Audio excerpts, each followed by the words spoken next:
Hello, welcome to Skillable Studio. Today we're proud to showcase a new feature called Lab Advisor.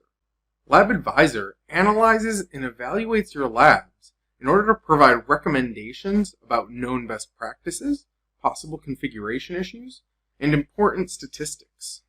To access the Lab Advisor, you'll notice a widget to the right side of your user dashboard.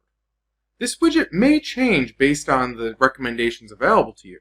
In this case, you'll notice it's identifying I have 6 critical impact issues. To access the Lab Advisor from here, we're just going to click this View Recommendations button.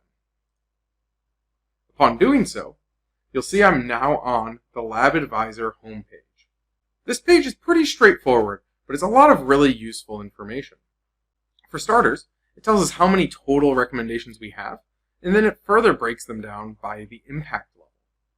Then we get a full list of all the different recommendations that apply to us, the name of that recommendation, which you'll notice is action-oriented. This wants me to disable something, to set something, to assign something. All of the recommendations are going to be encouraging an action. Along with this, they all have a category in some way of how they'll benefit you, how many labs are impacted by that recommendation, and then even further, they'll go into details about specifically how this recommendation benefits you. It's important to note that currently the Lab Advisor is in beta, so anything on this page is subject to change between when this was recorded and when you may be watching it. While we're in beta, we would love to hear the feedback from anyone who's willing to provide it. To do so, you notice up in my title bar here, there's a beta tag. When you hover over it, you can then submit whatever feedback you'd like to. When you click into a recommendation, such as what I'm about to do here, you'll notice even more information about this. For example, we yet again call out how severe or what level of impact this recommendation has.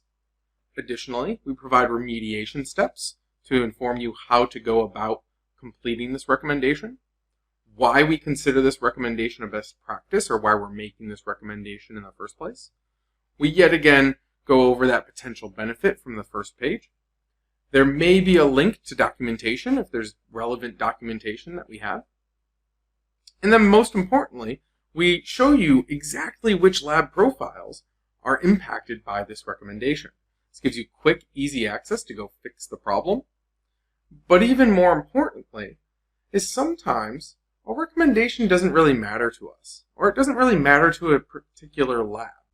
To account for these kinds of scenarios, you have the ability to postpone a recommendation for later, where you'll get reminded at a later date, or dismiss a recommendation entirely so that you never have to get reminded again.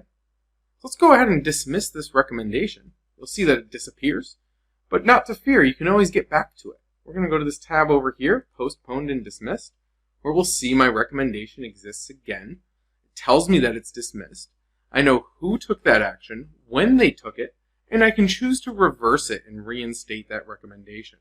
We see it now disappears from here and returns back to my active impacted resources. Thank you for joining us for a journey through the Lab Advisor, and we'll see you next time.